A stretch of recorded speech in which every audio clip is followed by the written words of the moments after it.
So this will be phase one of the hip flexibility program. Grab yourself a yoga mat. You're gonna lie on your back. I love to use the strap. We're gonna start with a hamstring stretch. So wrap it around your foot. If you don't have a strap at home, you can use a beach towel. You can use the tie from your robe, something along those lines. But it just gives you a little bit of advantage. So you're gonna bend one knee, lie on your back, get your head in a good position, grab the strap, bring it straight up. I'm gonna let that other leg down, get a little bit of stretch on that front hip on the other side.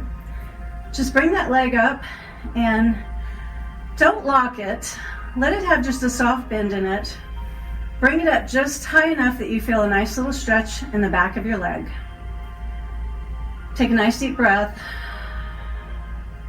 You can leave your eyes open or closed. And don't be concerned if your flexibility is somewhere here, because we all have to start somewhere. And the hamstrings didn't get short overnight, they're not gonna get lengthened overnight. So you're just gonna pull this up until you feel a nice gentle tug on the back of the hamstrings. I usually like to hold it for 20 to 30 seconds. And I love to alternate this one with a knee to chest. So you can either, keep the strap and pull it up, or you can just hold on to the strap, grab the knee, pull it into the chest. I typically like to come out to the side a little bit with this stretch rather than straight in, just because you get a little bit more stretch of all of the pelvic floor muscles, the gluteus, all the hip muscles in the back. Again, just take a couple nice deep breaths.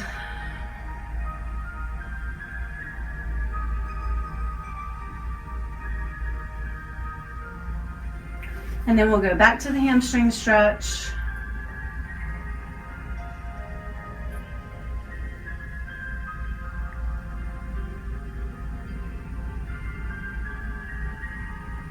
(20 to 30 seconds). And knee to chest. So go ahead and do this on the other side. You can do 3 to 5 repetitions depending on how much time you have. Again, nice gentle stretch on the back of the leg.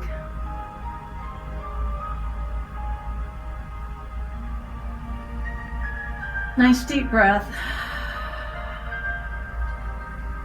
You can breathe in from your nose and exhale through your mouth.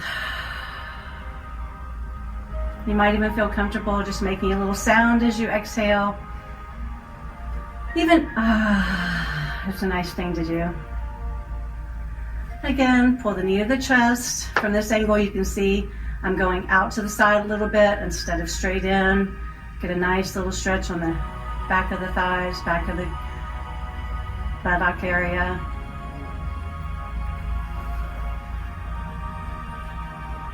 Back to the hamstring.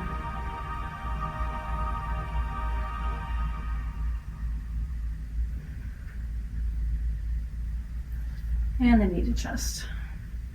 I like to have a little music in the background just because it puts me in a good headspace. Make sure you've got some quiet time to yourself, ideally not checking your phone. Hopefully the kiddies are off doing something fun and you have a little private time to yourself. So that's your knee to chest and your hamstring stretch. The next one we're going to do is a figure 4. So basically you're going to cross your leg over where the ankle is on the thigh.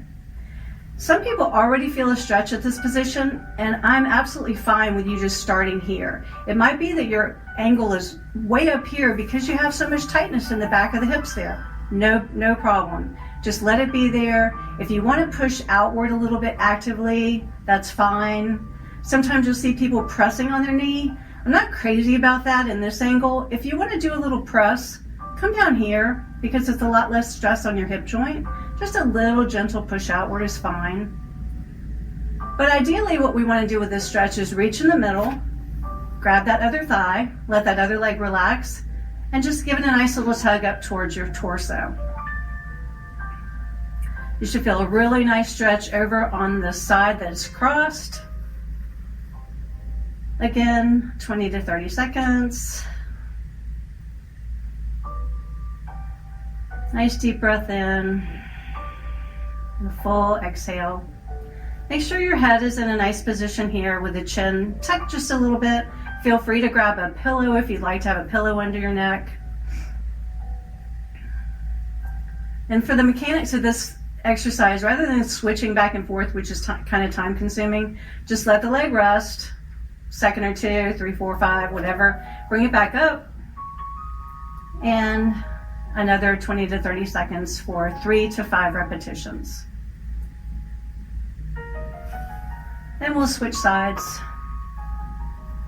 And again, you can leave it there if you feel more comfortable with that. Eventually, pulling your way up. You may even, if you're really tight, you may even, where's my strap? Here it is. You may even initially, because of the mechanics of it, maybe it's really hard to get that leg up because you're so tight. It's okay, don't stress over that. Just grab yourself a little strap, again, pull it behind your leg, and then pull up. And so that might be your range of motion initially once you decide to go from this position to pulling it upwards. So feel free to use a strap to pull up if you're not able to get into this full figure 4 position.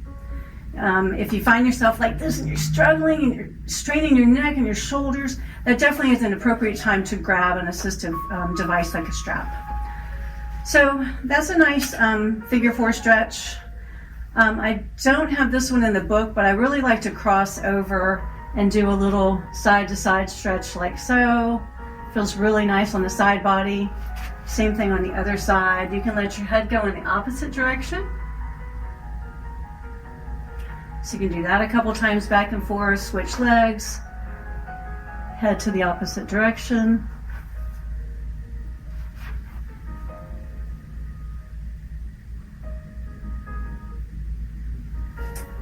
All right, so we've got hamstring, knee to chest, figure 4. I'm going to go into child's pose. So just roll over to your side, push yourself up, and we're going to get into hands and knees.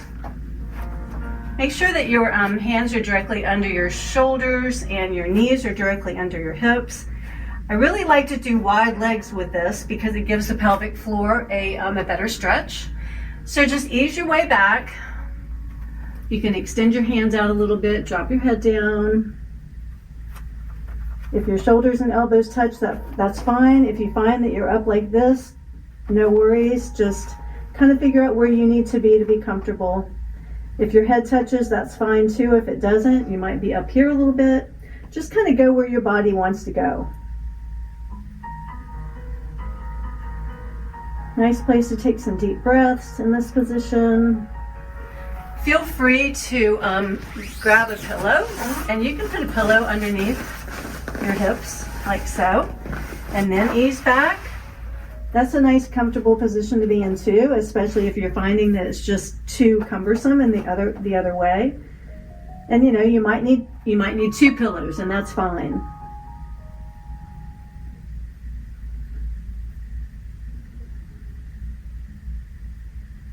And child's pose is definitely a nice place to go just to get some time to yourself, get into a relaxed position, take some deep breaths, and just kind of stay there for as long as you feel comfortable. And our last exercise on the phase 1 hip stretches is actually a restorative exercise. Restorative yoga is where you stay in the position for, I would say, 3 to 15 minutes, depending on how much time you have. And you want to use as many props as you might need. This one is for an inner thigh stretch with some deep breathing.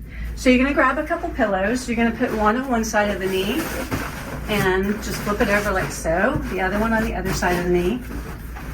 And you can grab a pillow for your neck if you'd like. But you're just going to ease your way down.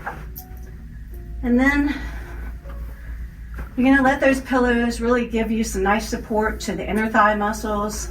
These inner thigh muscles are called your adductor muscles, ADD, adductor. The fascia from these muscles feeds into your pelvic floor. And so these muscles do play a role in any kind of increased tension in the pelvic floor. So we want to get a nice stretch on these. The restorative exercise, like I said, is more of a time of 3 to 15 minutes. So I like to do the props and let myself really relax into this. I would like to suggest that you put your hand on your belly and another hand right around the bottom of the rib cage, which your diaphragm is located. And you can even get a pillow under each elbow if you want a little bit more support. Pillow under the neck. Just grab as many pillows as you can and make yourself comfy. You're going to put your hands on your belly and your chest. And we want to take some nice deep belly breaths. Let your chest expand a little bit. Let your belly expand. Inhaling through your nose, exhaling through your mouth.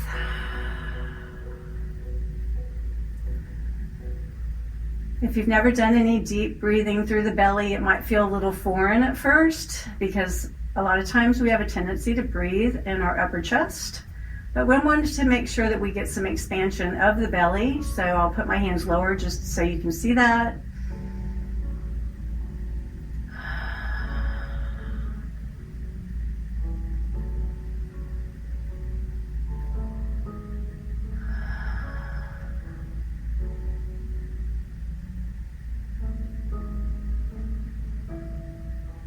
So deep breathing is one of our most easy, free, comfortable things to do to calm our central nervous system, give us a sense of peace and regulation.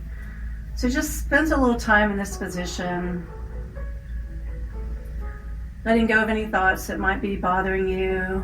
Find a word maybe that you can go to make you feel comfortable. Big breath in, big breath out. And just stay here as long as you have time to stay, and maybe even extend your arms out a little bit and just close your eyes and take a few minutes to yourself.